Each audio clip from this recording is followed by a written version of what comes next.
అదే RTV app వార్తల్ని క్షణాల్లో చదివే అవకాశం ఉంటుంది. ఒక న్యూస్ పేపర్, ఒక టెలివిజన్ ఛానల్ మీ చేతుల్లో ఎప్పుడూ ఉంటాయి.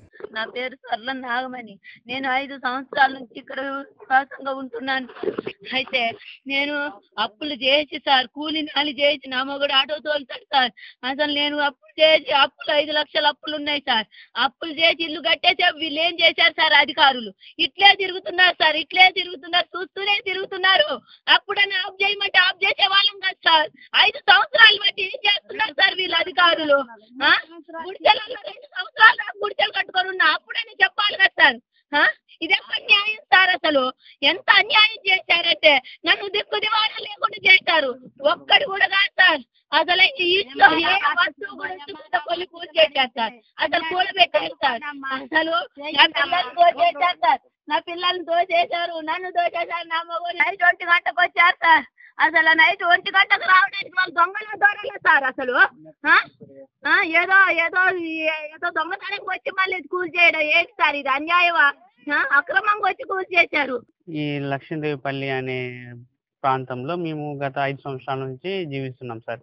కొన్ని గుడిసెలు వేసుకొని స్టార్టింగ్లో జీవించాం సార్.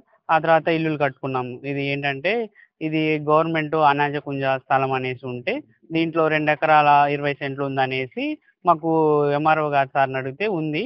ఇది సరే గవర్నమెంట్ ల్యాండ్ అనేసి మాకు 46 కుటుంబాలు అనేది ఇక్కడ 5 సంవత్సరాల నుంచి జీవిస్తున్నాం సార్. అయితే ఈ 5 సంవత్సరాల నుంచి జీవిస్తున్నప్పుడు ఇక్కడ రీసెంట్గా ఎంఆర్ఓ గారు అనేది 3 మంత్స్ బ్యాక్ వచ్చారంట.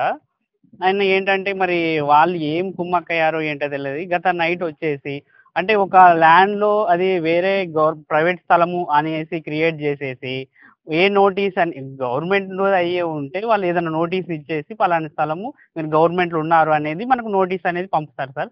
నోటీస్ అనేది పంపకోకుండా ఫస్ట్ ఆఫ్ ఆల్ ఏంటంటే నైట్ వచ్చేసి 1 o'clock వచ్చేసి మీరు ఈ క్షణమే మీరు ఖాళీ చేయాలనేసి చంటి పిల్లలతో 46 కుటుంబాలలో 26 కుటుంబాలు చంటి పిల్లలతో ఉన్నారు సార్. ఆ టైంలో వచ్చేసి వాళ్ళని ఆ పోలీస్తో పాటు ఇక్కడ ఉన్న ప్లేసు వేరే వారిది అనేసి వారి యొక్క 30 మంది వారి అనుచరులను తీసుకొచ్చేసి నైట్ తీసుకొచ్చేసి ఇంట్లో ఉన్న సామాన్లన్నీ ఆ టైంలోనే తీపిచ్చేసి ఇక ఈ ఆడవాళ్ళని ఎలా పడితే అలా తీసుకెళ్ళేసి వాళ్ళని ఆ టైంలో వచ్చి చంటి పిల్లలతోని వాళ్ళు ఏం చేయాలో వాళ్ళ ఆవేదన ఎవరితో చెప్పుకోవాలనే ఆ బాధలో ఉండిపోయారు సార్. మార్నింగ్ వచ్చారు సార్.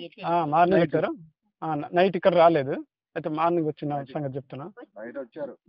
చెప్పినా నేను చెప్తే వీళ్ళు అన్నారు కదా, మాకు రైతు బంధు నడుస్తుంది, ఇది నడుస్తుంది, మీరెవరబ్బా ఇక్కడ ఉండటానికి? మీ అయ్య దగ్గరే మీ అమ్మ సంపాదించారా, మీ నాన్న సంపాదించారని బయటికి లాక్కొచ్చేస్తారు వాళ్ళు ముగ్గురు. ఆయన బట్టతలకాయ పేరు ఏదో సుదర్శన్ ఏదో ఉంది. ఆ సుదర్శన్ వచ్చేసి అయ్యాను మొత్తం లాగేసి వాళ్ళే కత్తులు పట్టుకొని లాగేసి నన్ను కూడా లాగేసి మంచి అట్లా పెట్టేస్తే నేను అట్లే ఉన్నా, ఎటు వెళ్ళకుండా తీసుకొచ్చారు. జోజర్ అయ్యాను చెప్తున్నాను, అయ్యాను మొత్తం లాగేసేసి వెళ్ళిపోయారు. ఆ తర్వాత ఇక పొద్దుటి విషయం ఏంటంటే, ఇప్పుడు మా పాకల్లో చెప్పినట్టు ఎంఆర్ఓ గారు ఏమన్నారంటే తప్పు అయిపోయింది అన్నారు. ఇప్పుడు తప్పు అయిపోయింది అన్నప్పుడు ఆ తప్పుకు తగ్గ ప్రతిఫలం కావాలి. అంటే ఏ ఆర్డర్ లేకుండా నేను పంపేయడం నాది మొదటి పొరపాటు. అయితే ఆ తప్పుకు తగ్గట్టు మాకు ఇక్కడ న్యాయం జరగాలి. ఎక్కడో ఇస్తానంటే ఇది ఎవరికి ఇచ్చినట్టు? అంటే పాస్టర్లకి భూమి ఒప్పచేసి, గవర్నమెంట్ భూమి ఒప్పచేసి మాకు ఇక్కడ అడవిలో ఇస్తారా? అందుకే మాకు ప్రతిఫలంగా ఇక్కడ ఇల్లులు కట్టేయాలి, ఇక్కడ ప్లాట్లు చేయాలి. అన్ని ఖర్చులు అన్ని అయ్యేదాకా ఎంఆర్ఓ గారు రెవెన్యూ శాఖల్లో మాకు దాన్ని భోజనాలు అంత అయ్యేదాకా భోజనాలు వాళ్ళు మొత్తం మాకు సహకరించాలని అది మేము కోరుకుంటున్నాం. మరిన్ని వీడియోస్ కోసం ఛానల్ ని సబ్స్క్రైబ్ చేయండి. లేటెస్ట్ అప్డేట్స్ కోసం వాట్సాప్ ఛానల్ ని ఫాలో అవ్వండి. ఆ లింక్ డిస్క్రిప్షన్ లో ఉంది.